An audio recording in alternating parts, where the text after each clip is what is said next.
nation on the world stage. And when they put on the glitz, it's the kitchens that keep the cogs turning. An army can't fight on an empty stomach, and a monarch can't rule without having some food. It's the engine oil for the engine that is the British royal family. We open the door on life in the royal kitchens and get the inside scoop from the royal chefs. Working for the Queen was amazing. Cooking for kings and queens and presidents. They reveal the do's, finger sandwiches, cut into 4, minus the crust, and don'ts. You try and serve strawberries to the Queen in January and it's off to the Tower. You're really in trouble. Of serving Her Majesty, whose private dining habits are not as extravagant as you may think. She eats her dinner off a tray, looking at the television. She likes it. We discover the lengths our royals go to in the name of diplomacy. It's very phallic. They didn't have to put the whole thing in their mouth, which would have been pretty gross. And delve into the shocking history of royal health and safety. It's a wonder, really, that the whole place didn't go down with cholera and typhoid. And reveal how Harry's kitchen curiosity could have scarred him for life. If I'd not been like Usain Bolt racing across the floor, he would have yanked that pan down. This boiling water would have gone all over him. These are the secrets of the royal kitchens.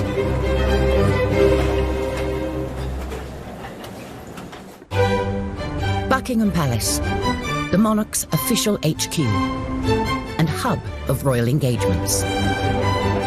At its core is the kitchen.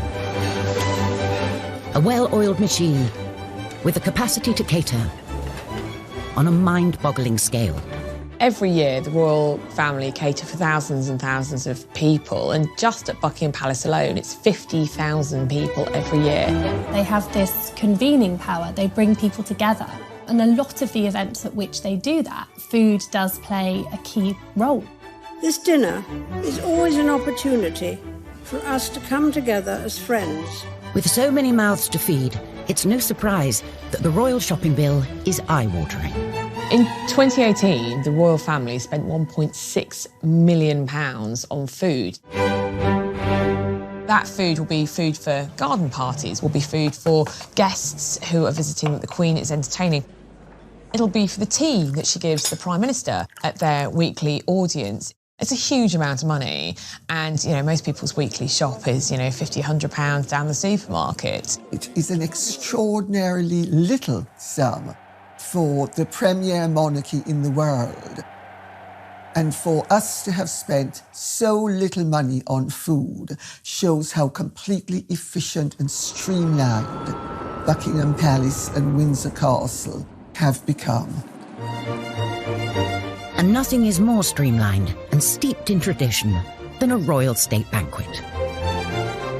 It's the highlight of any state visit of a visiting head of state to the UK. It's kind of the centrepiece, really. It's a very lavish affair, and preparations will start months before. A glittering state banquet, an occasion fit for the head of state of one of our closest allies. The Queen, of course, as head of state, has a hugely important role in a state visit and a state banquet.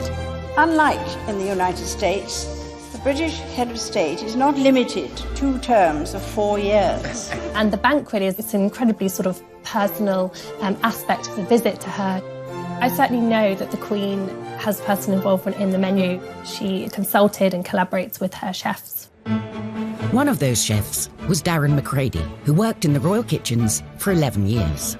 Working for the Queen was amazing. Cooking for kings and queens and presidents. When the Queen was holding a state banquet, it was his job to create a menu for the VIP guests. The first thing they take into account is, are there any allergies? Do they not eat shellfish? Does the president not eat broccoli? It's to show the best of British, locally sourced, something that's quite fresh and quite light. They'd only use seasonal fruits in the summer, only use asparagus the right time of the year. Nothing really was imported. And if possible, something off the estate, maybe some salmon from Balmoral or some venison from Sandringham. That attention to detail is selling brand Britain. So both the way it's prepared and what it is speaks volumes. The 4 courses for the state banquet. There's the starter, which is always fish, the main course, which is always meat, and dessert is a fruit course, and then coffee and petit fours. Darren and his team had their work cut out, making over 600 plates of food for 170 guests. You started at 6 in the morning, and it was usually 11 o'clock at night by the time you finished. But efforts did not go unnoticed. The reward for all those long hours were 2 miniatures of gin, so you could have a gin and tonic, and that was a thank you from the Queen. And when were you supposed to drink your gin and tonic? Not while you were cooking. Before the food is dished up, the table must be laid. The places are measured meticulously, a measuring stick is used. There's 18 inches of space between the centre of one plate and the centre of another. You don't have much space, so you can understand why they try to consolidate each setting. You've got the forks on the left, the knives on the right. The exception to that knife on the right rule is the little bread knife. In restaurants, you're probably used to seeing it actually on the plate, but for state banquets, they've decided to set it above the bread plate like so. There's even a secret system to prevent the Queen's food being tampered with. After everything is plated up, a page chooses at random one of the plates to be served to Her Majesty, so that if anyone did want to poison the monarch, they would have to poison the whole lot. And once the guest's food is served, there are strict rules about how it's eaten. You do not sit down until the Queen sits down. When she starts eating, then you can start eating. And traditionally, you would have to finish eating by the time the Queen would finish eating. So in years gone past, courtiers would be kind of desperately trying to eat their food quite quickly. Queen Victoria was a famous gobbler, so people would often not be finished by the time she was finished. So they had to gobble their food as well. In Western culture, a lot of our dining etiquette is put in place to minimise the awareness that we are eating. It's small mouthfuls, a straight back, hands in the lap when we're not eating. And so with the royal family, they follow these rules in order to focus on building the rapport with the visiting dignitary that's sitting next to them. And for the diners, there are unspoken rules about who you talk to and when. If the Queen is talking to the guest on her right, which will be the visiting head of state, then the other female guests will talk to the person on their right. And then when the Queen switches, then ladies switch and talk to the person on their left. And certain topics of conversation are firmly off the table. Politics is a good thing to avoid. Money is another good thing to avoid. And sex is another good thing to avoid. But just because you can't talk about sex doesn't mean you can't flirt. And to wash all that splendid food down, there's an array of drinks to hand. But they also come with a set of rules. The glasses that is closest to you is the glass that is used first. A champagne flute for the toasts. Then the smaller of the wine glasses is for white wine, generally with the fish course. Then a larger wine glass for the red wine, for the main course. And then a small glass for port. And then you have your water glass, and that's always detached from the other glasses because that glass stays on the table throughout the meal, whereas the other glasses will be cleared as the banquet progresses.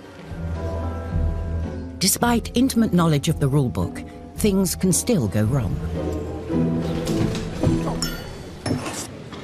Prince Philip uttered blast as his glass dropped to the floor at a state banquet in 2003. Luckily, heads of state politely carried on as if nothing had happened. Coming up, we reveal the shocking past of Buckingham Palace's kitchens. It's a wonder, really, that the whole place didn't go down with cholera and typhoid. And uncover how a palace disaster could have scarred Harry for life. If I'd not been like Usain Bolt racing across the floor, he would have yanked that pan down. This boiling water would have gone all over him.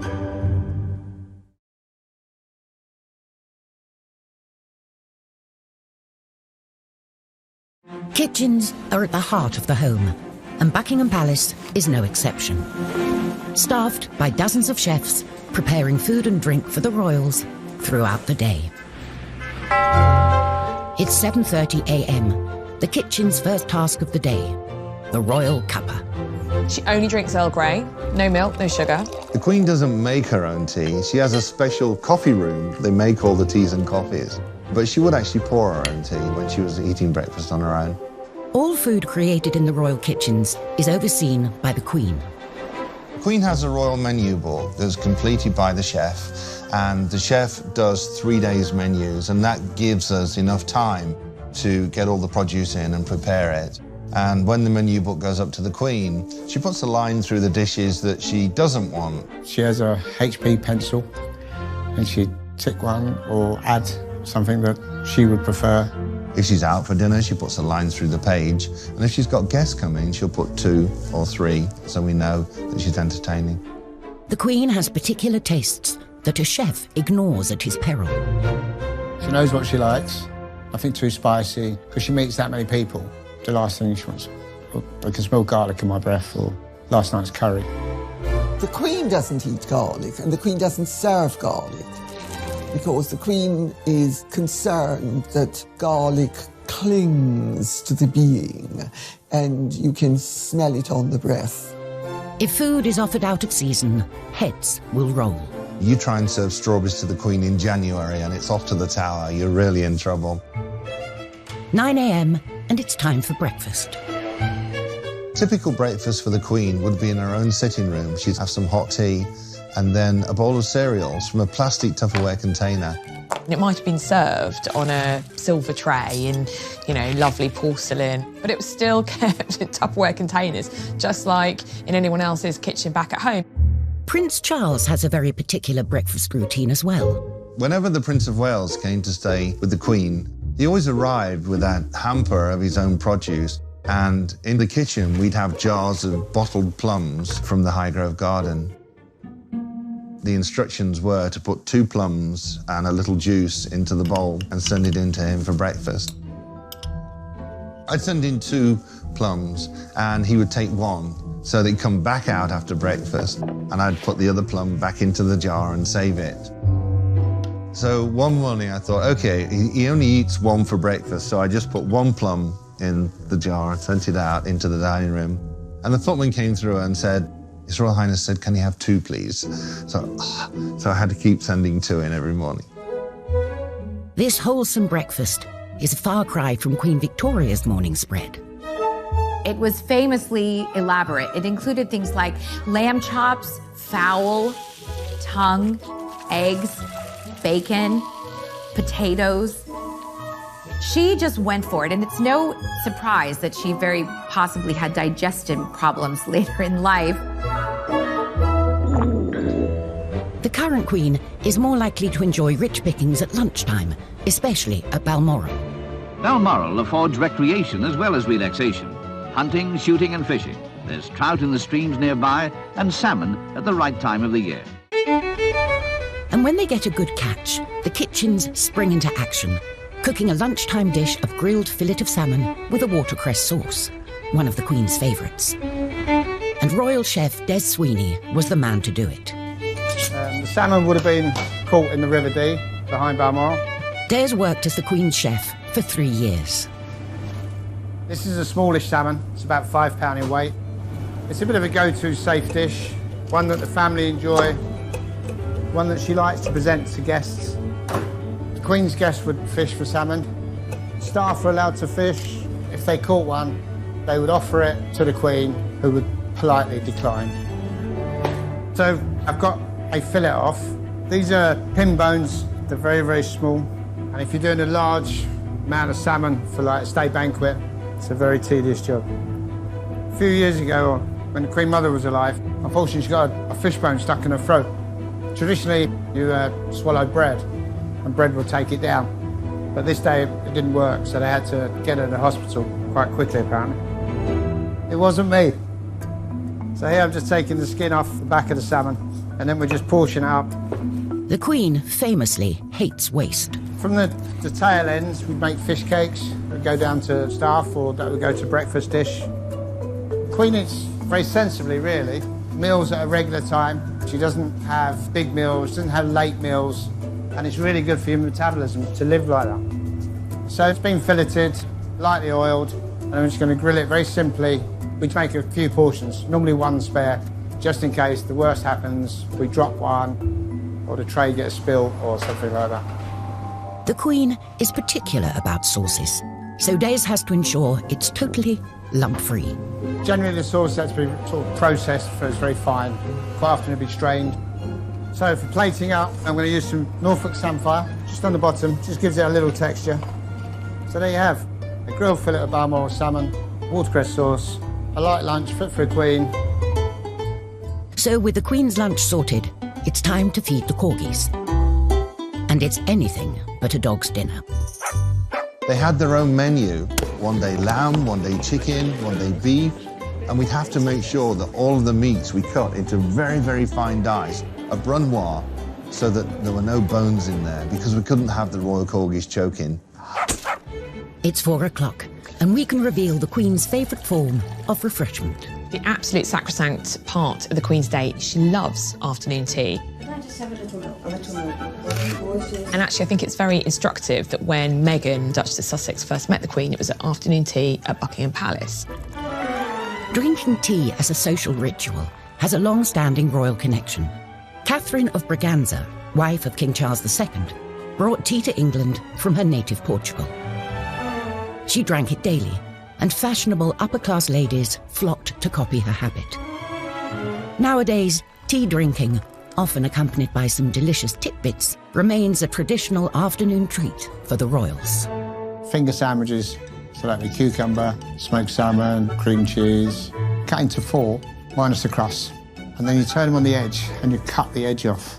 So they look like little 50p pieces. And that was how they're presented. Scones every day and some sort of small cake.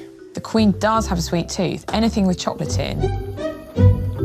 She particularly likes a chocolate biscuit cake, which is made with McVitie's biscuits.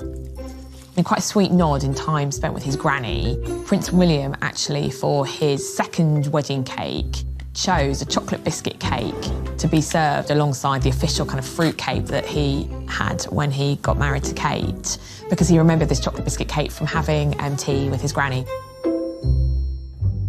Even when it comes to sweet treats, the corgis are not left out. She'll often take one of the scones and just crumble it onto the carpet so that her royal corgis can enjoy afternoon tea with her. Another royal who's reported to enjoy an afternoon tidbit is Prince Charles, although he is said to have rather precise requests. There's a great story about how he likes his eggs at 4 minutes exactly. So the kitchen staff frequently has several pots of eggs boiling, so that when he does come in after a day's hunt, there's one egg that's been boiled at precisely 4 minutes that he would like to eat. His head of communications has absolutely denied this story.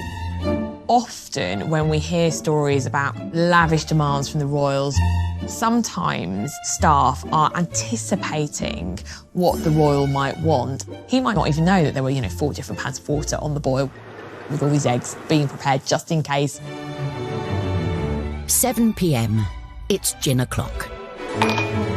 When you are the head of state of 16 countries, you might feel the need for a stiff drink. A drink was gin and Dubonnet.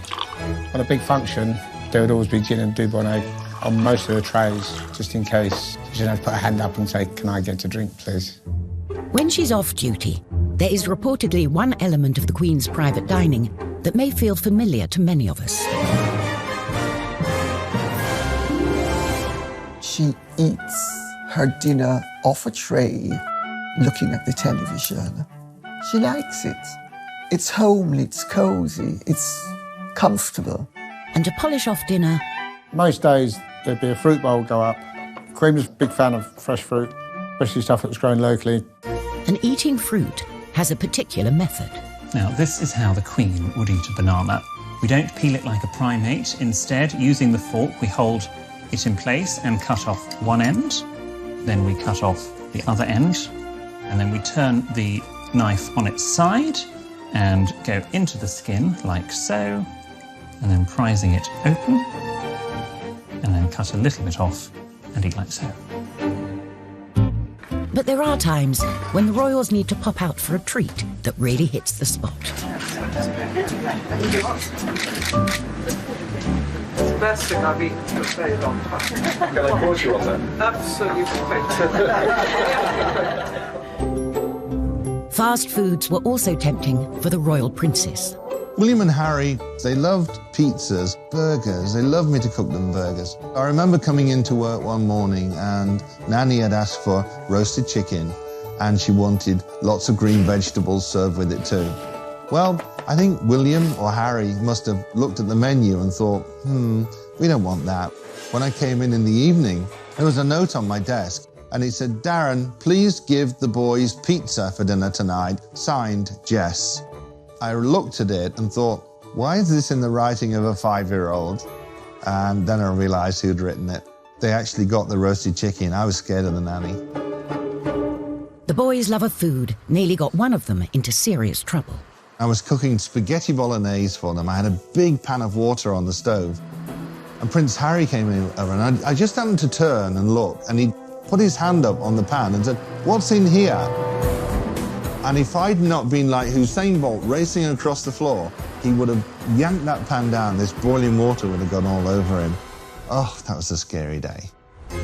The modern royal kitchen is hot on health and safety, but that wasn't always the case. Kate Williams has come to the National Archives to expose a shocking state of affairs. When Victoria turned 18, she became queen and moved from Kensington Palace to Buckingham Palace. But Buckingham Palace had been neglected for 7 years, and almost immediately after the Queen moved in, there started to be complaints about the unholy stink. An investigative scientist was put on the case. What I've got here is this amazing report that was made by Dr. Liam Playfair in 1845. He says that what he's been asked to do is look into the evil complained of and ascertaining the causes which vitiate the air in that building. As he says here, the smells in the palace are so powerful as to produce nausea and feelings of sickness. And I think there had been some perception that perhaps it was the fires or the gas lights that had caused this horrible atmosphere. No, he said, the main evil is the kitchen. He says, I'm reminding you that one of the largest sewers in the world runs unfortunately through the precincts of the palace. Actually, it ran under the kitchens, and I'm afraid to say it was also leaking. So the sewage was coming through the kitchen floor. If this wasn't bad enough, there were a lot of unsanitary practices in the kitchens, including piling up the rubbish in the dustbins, which were, he says, filled with garbage of a very bad description.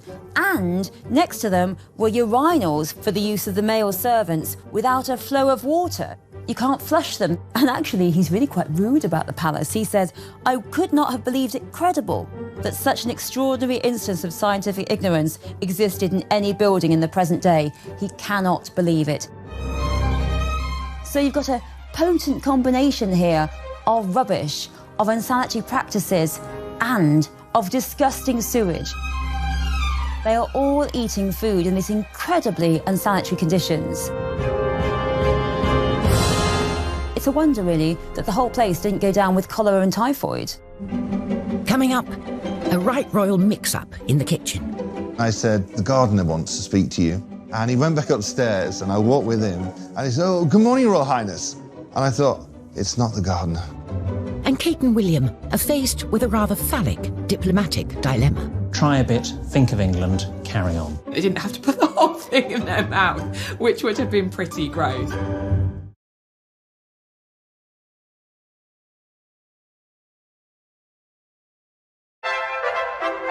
If you want to discover what's in the royal kitchen cupboards, look no further than the list of warrant holders. Royal warrants are essentially a mark of recognition to businesses that have supplied goods or services to either the Queen, the Duke of Edinburgh, or the Prince of Wales. More than 100 of them are food and drink businesses. Everything from companies who make baked beans, fishmongers, to champagne producers. Kellogg's has a royal warrant, Schweppes has a royal warrant, Cadbury's.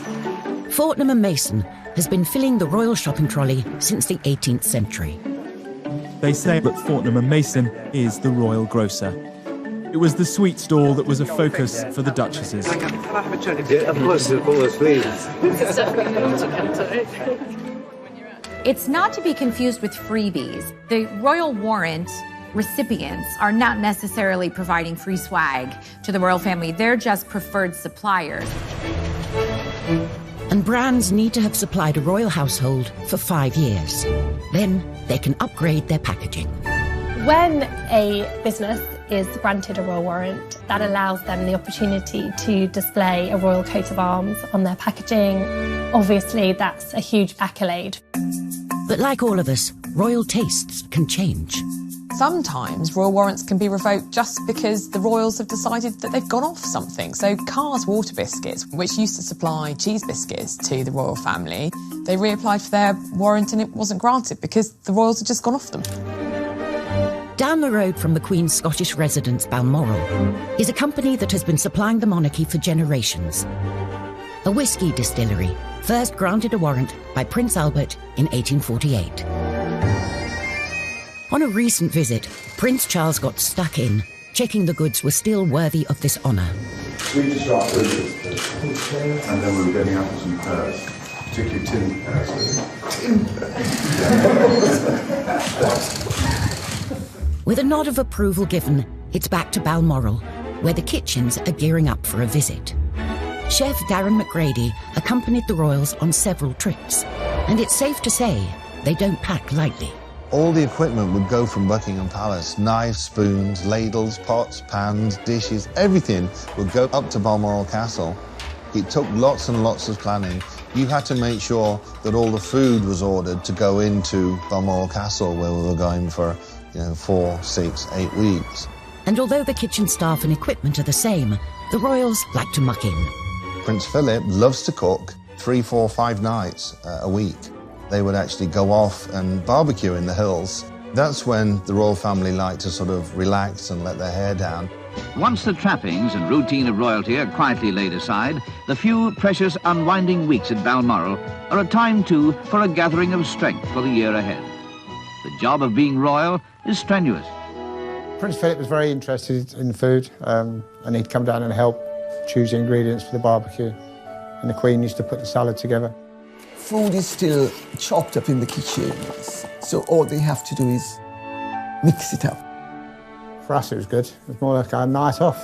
Still served on nice china, it's still served on nice silver, but they serve it themselves. And then afterwards, the Queen would actually rinse and scrape the dishes. I mean, imagine that. However, some felt it wasn't fitting for the Queen to be getting her hands dirty. Once when Mrs. Thatcher was up at Balmoral, she noticed that the Queen was doing the washing up without gloves. So Mrs. Thatcher went and bought her some rubber gloves and sent them to her, which was rather sweet. That's the sort of present that she would love. It wasn't just gifts that arrived unexpectedly. I was in the kitchen, I was on my own in there. And this old man walked in. And he was wearing tatty old clothes and he'd got this cardigan on with the arms all worn out. And he said, "Where's the chef?" And I said, "I'll just get him for you, sir." And I went down and found the head chef and I said, "The gardener wants to speak to you." And he went back upstairs and I walked with him. And he said, "Oh, good morning, Royal Highness." And I thought, it's not the gardener, it's Prince Philip. The kitchens also play a key part in royal travel. Between 1954 and 1997, the royal yacht Britannia took the royals all over the world. The royal yacht Britannia arrives at Monrovia in the African Republic of Liberia with Queen Elizabeth, who is winding up her tour of African nations. On board, the Queen hosted politicians and dignitaries. And for the chefs, logistics were at the top of the menu. The food had to be sent down to Portsmouth where it could be loaded onto Britannia and put in the freezers. And by the time we flew out with all the fresh produce, we were there, we were planned and we were ready to cook. But cooking on a ship has its own challenges. You're in a confined space, the kitchen's not very big, you don't know where anything is. There was a lot of people, a lot of dignitaries, a lot of VIPs, a lot of security. A lot of them would come through the galley.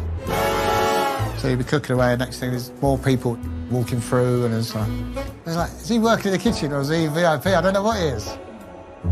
For a royal chef, the show must go on, come hell or high water. We were sailing into a storm. I put chocolate souffle on the menu, and that was a big mistake. It'd gotten around to my course. I put the souffles into the oven, and I went outside, and the storms were getting worse. I came back inside, looked at the souffles, and they were rocking around in the bowl. I just went outside, threw up over the side of Britannia. Oh. Sometimes it was so bad, the Queen would helicopter off and fly ahead, and it was like, okay, it's going to be rough. And of course, Prince Philip loved it. Yay, let's go, because he used to be a sailor. On tour, digestive disasters for the royals are to be avoided at all costs. When a royal goes on tour, huge consideration is given to what they eat. Just a little bit, just a little bit. Individual tastes taken into consideration. They might say, well, Prince William likes curries, or, you know, the Queen, for instance, famously doesn't eat shellfish. Not because she doesn't like it, but because obviously shellfish can give you an upset stomach, and if you're doing an important diplomatic tour, you don't want to miss a day because you're sick. She takes her bottled Malvern water, and that's all she drinks. Sometimes food and drink can prove to be a diplomatic challenge. Now a coconut shell is handed to the Queen for the ceremonial drinking of the cava. She often has to eat things that she might not privately wish to eat. Here, the mixing and drinking of the cava is of the greatest importance. But she does it because she's very dutiful and she doesn't want to offend her hosts. To the Western palate, the taste is, well, unusual. When our younger royals have been faced with unfamiliar delicacies, they don't always maintain their composure, as Emily Andrews witnessed. When I was on tour with William and Kate in 2016 in Canada, we were at this lovely kind of presentation of seasonal Canadian produce. Sun was shining, Kate was looking gorgeous. I was like, oh, this is lovely. And suddenly we see this clam called a geoduck. It's very phallic looking, kind of long tube and kind of a bulbous part at the end. It's a delicacy and you eat it. And so Kate and William were kind of going around the stalls and we were all as pressed, kind of waiting for them to present it, this geoduck clam, and what would they do? And bless them, they both tried it. They managed to stifle any kind of giggles. There was a slight giggle from Kate. So the etiquette there would just be to pick up the food item, have a little nibble, make some polite remark, and then place it down. Try a bit, think of England, carry on. I think they had a chopped up bit. They didn't have to put the whole thing in their mouth, which would have been pretty gross. Coming up, when Meghan came under fire for promoting her favourite fruit. They are involved in the exploitation of workers abroad, and how dare she promote the consumption of avocados. And a greedy king's artery-clogging meat feast. It looks like what might happen to us post a nuclear Armageddon. You're not going to make me try and eat this, are you? Definitely are. It's so gross.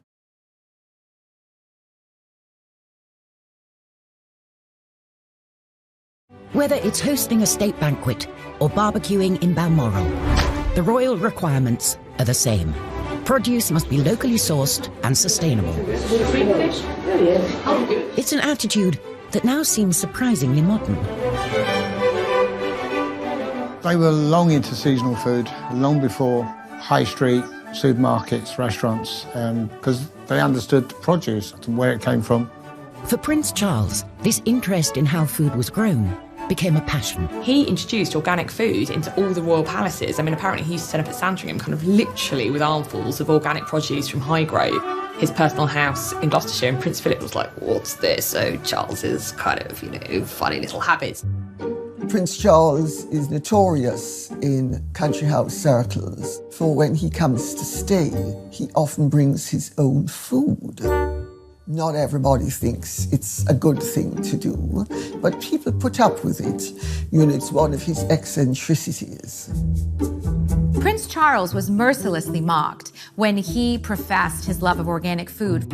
He believed and saw very early on the damage that pesticides could cause. Organic farming delivers the highest quality, best tasting food produced without artificial chemicals or genetic modification. He was very instrumental in pioneering in creating a garden that was pesticide free. In 1990, Prince Charles established Duchy Originals, a brand through which to sell organic produce grown on his Highgrove estate. Charles really was a bit of a groundbreaker because he was championing organic food and sustainability before it was particularly fashionable. Years later, and the brand has gone mainstream. I think back to 19 years ago when we launched the first oat biscuit, and there were huge headlines saying a shop soiled royal. So in an even more soiled capacity, I'm here today just to say nothing could give me greater pleasure than to unveil this. Sales of Duchy Originals at Waitrose have now exceeded £1 billion and also raised £27 million for his charitable foundation. So he's clearly very pleased about that.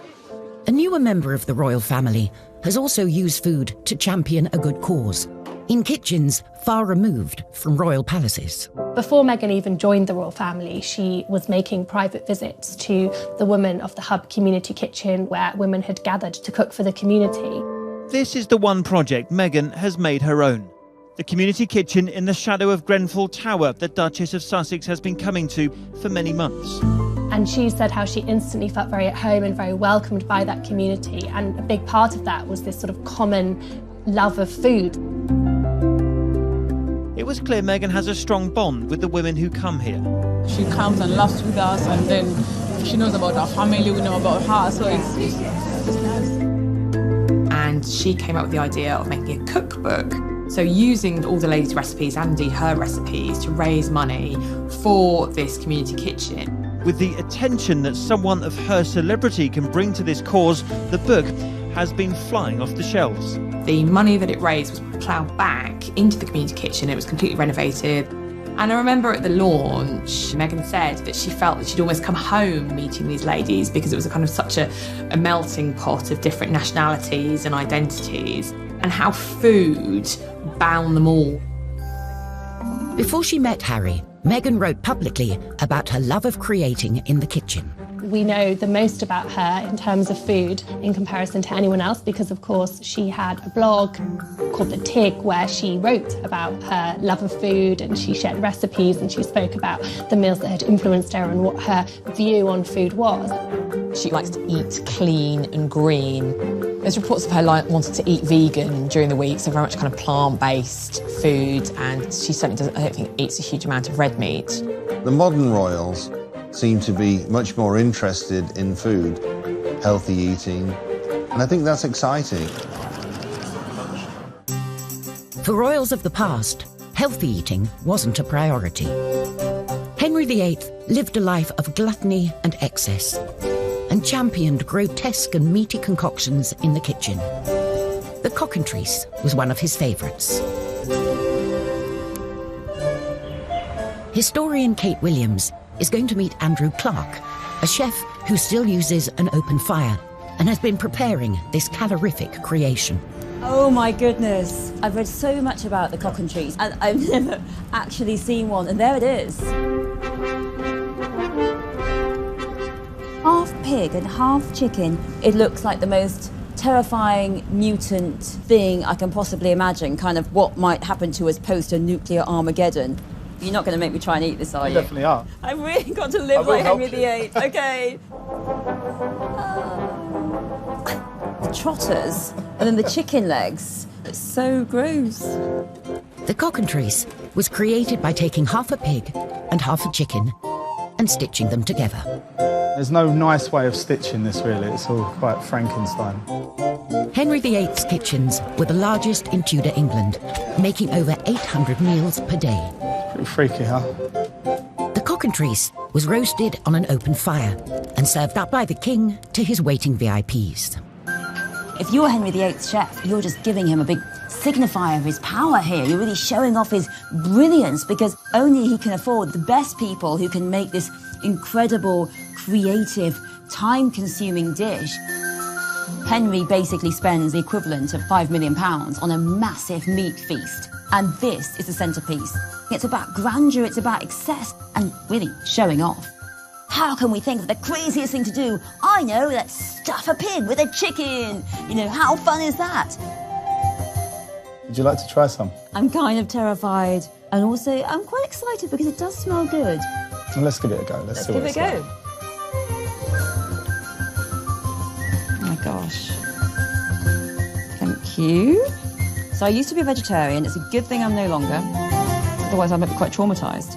Okay. That is beautiful.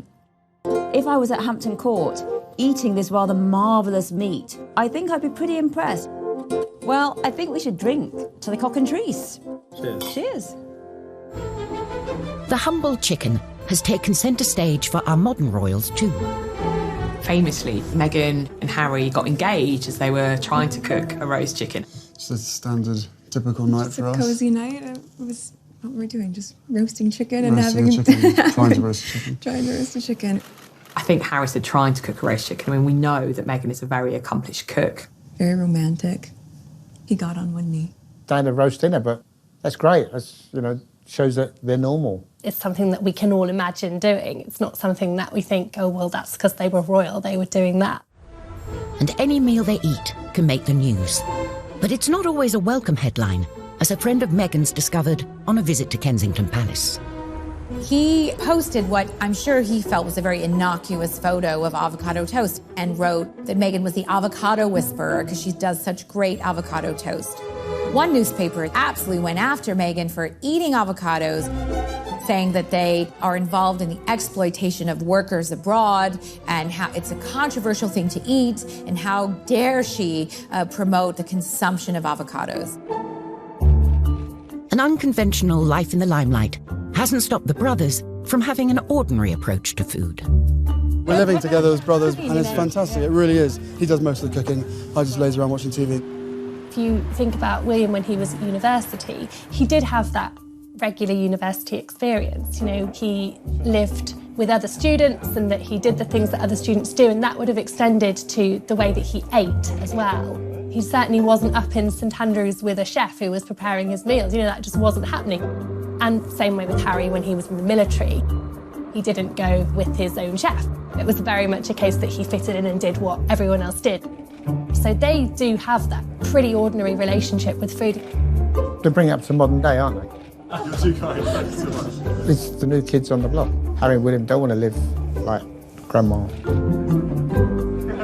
When William and Kate had apartment 1A at Kensington Palace renovated, they famously had 2 kitchens put in. One kitchen for them to use personally and also a professional kitchen for hosting events at Kensington Palace.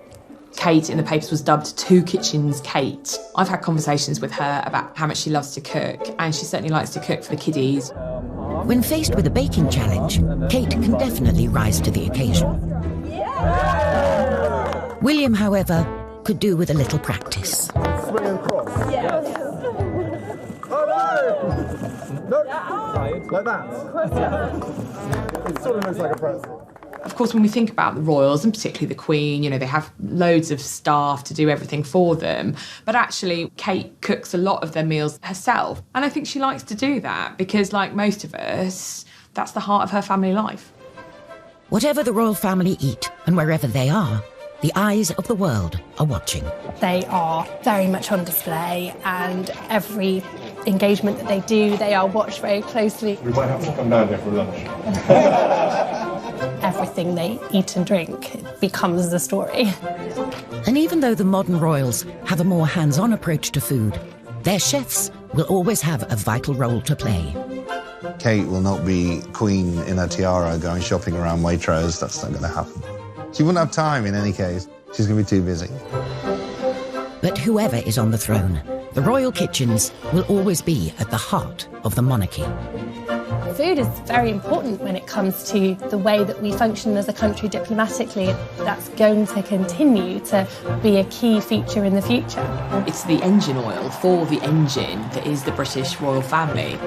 An army can't fight on an empty stomach, and a monarch can't rule without having some food.